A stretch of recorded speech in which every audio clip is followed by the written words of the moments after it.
Lebaran tuh harusnya jadi momen damai, tapi kenapa rasanya kayak ajang pamer?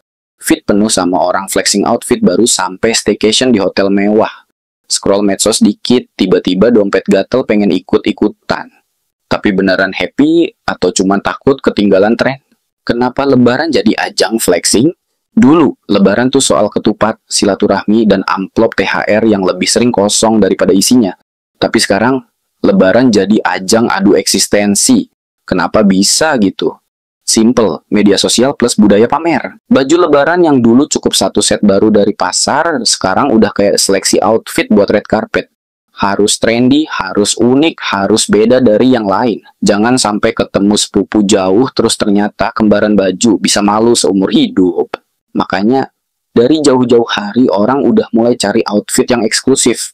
Kalau bisa edisi terbatas atau sekalian custom biar nggak ada yang nyamain. Padahal kalau dipikir-pikir esensi Lebaran tuh bukan di bajunya tapi di hati yang bersih. Tapi coba deh, datang ke acara keluarga pakai outfit biasa aja pasti ada yang nyeletuk loh. Kok bajunya gitu doang? Tahun kemarin juga pakai ini deh. Padahal lo udah pede banget sebelum keluar rumah, tapi satu komentar kecil bisa bikin lo mikir seminggu. Nggak cuma fashion, THR juga sekarang berubah makna. Yang dulu cuma sebatas tradisi kecil-kecilan buat anak-anak, sekarang jadi ajang flexing yang bikin orang dewasa pun ikut merasa tertuntut buat tampil royal. Ada yang bikin konten khusus bagi-bagi THR dengan amplop tebel. Ada yang sengaja transfer nominal nggak masuk akal buat dipamerin di story. Dan ada juga yang parahnya nyicil THR demi kelihatan sukses di depan orang lain. Akhirnya, setelah euforia Lebaran selesai, mereka yang nekat pamer ujung-ujungnya pusing mikirin gimana caranya bertahan sampai gajian berikutnya. Mudik juga makin hari makin berubah. Dulu, mudik itu identik dengan perjalanan panjang naik bus ekonomi, penuh sesak tapi penuh cerita. Sekarang, kalau mau nggak first class atau bawa mobil mewah, kayaknya ada yang kurang. Bahkan, ada tren baru di mana mudik pun berubah jadi staycation mewah di hotel atau villa. Dengan alasan biar lebih nyaman. Padahal, esensinya bukan di tempatnya, tapi dikumpul bareng keluarga. Tapi, karena medsos makin gila, siapa yang mau nggak kepengen nge-post liburan Lebaran yang kelihatan estetik? Ada orang yang sebenarnya udah niat santai di rumah aja, tapi gara-gara scroll Instagram dan ngelihat semua orang liburan, langsung FOMO dan buru-buru cari hotel biar nggak ketinggalan tren. Padahal ya, kalau dipikir lagi, yang namanya liburan itu harusnya bikin tenang, bukan malah bikin stres mikirin konten. Apa sih FOMO Lebaran itu? Jadi gini, FOMO alias fear of missing out tuh sebenarnya efek samping dari budaya sosial kita. Semakin sering kita lihat orang flexing, semakin kita ngerasa kurang. Lebaran yang harusnya momen damai malah jadi ajang, kok gua nggak sekaya dia ya? Media sosial itu kayak dua sisi mata uang. Di satu sisi kita bisa lihat keseruan Lebaran orang lain, tapi di sisi lain itu juga bikin kita jadi ngebanding-bandingin hidup sendiri. Ngelihat temen pakai outfit branded, lo jadi kepikiran buat upgrade wardrobe. Padahal dompet udah ngegas minta ampun. Scroll-scroll story, tiba-tiba ada yang dinner fancy, dan besoknya lo udah booking restoran mahal. Padahal sebelumnya puas banget sama warteg langganan.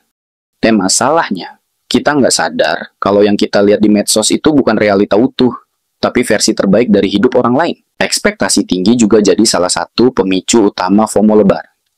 Dari kecil, kita udah terbiasa dengan konsep Lebaran harus meriah, tapi makin kesini, standar meriahnya makin absurd. Dulu, kumpul keluarga di rumah udah cukup, sekarang harus ada fancy dinner. Dulu foto bareng keluarga udah spesial, sekarang harus sewa fotografer profesional biar hasilnya Instagram worthy. Padahal, yang namanya kebahagiaan itu bukan sesuatu yang bisa diukur dari seberapa mahal outfit lo, atau seberapa fancy liburan lo. Tapi karena kita terlalu sering lihat versi terbaik dari hidup orang lain, kita jadi lupa kalau momen-momen kecil juga bisa berarti besar. Gimana caranya agar nggak kejebak FOMO Lebaran? Oke, terus solusinya gimana biar nggak kejebak hype palsu ini? Tenang, ada beberapa cara biar lo bisa Lebaran dengan damai tanpa harus jadi korban gengsi. Salah satu cara paling efektif buat ngurangin FOMO adalah dengan bikin budgeting yang jelas. THR itu seharusnya jadi rezeki tambahan, bukan jadi alasan buat belanja impulsif. Coba bikin list kebutuhan sebelum Lebaran, tentuin mana yang penting, mana yang bisa ditunda, dan jangan sampai over budget cuma karena pengen kelihatan kaya di media sosial. Percaya deh, Nggak ada gunanya lo kelihatan sultan di story, tapi nangis pas ngelihat saldo rekening abis lebaran. Selain itu, detox sosial media juga bisa banget bantu lo biar nggak gampang terpengaruh. Kadang kita ngerasa kurang bukan karena hidup kita beneran kurang, tapi karena kita terlalu banyak lihat hidup orang lain. Coba deh, sehari aja lepas dari Instagram, TikTok, Twitter, rasain bedanya.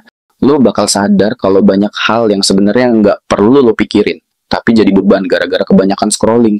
Yang terakhir, coba ingat lagi makna asli lebaran. Ini bukan soal siapa yang paling fancy, siapa yang paling royal, atau siapa yang paling hits di medsos. Ini soal kebersamaan, soal ketulusan, soal merayakan kemenangan setelah sebulan penuh berjuang melawan diri sendiri. Kebahagiaan yang paling asli bukan yang bisa diupload ke story, tapi yang lo rasain di hati lo sendiri. So, next time lo ngerasa FOMO pas lebaran, ingat lagi.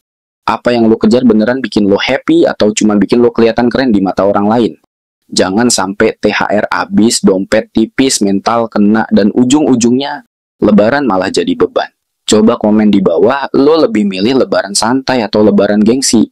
Let's discuss.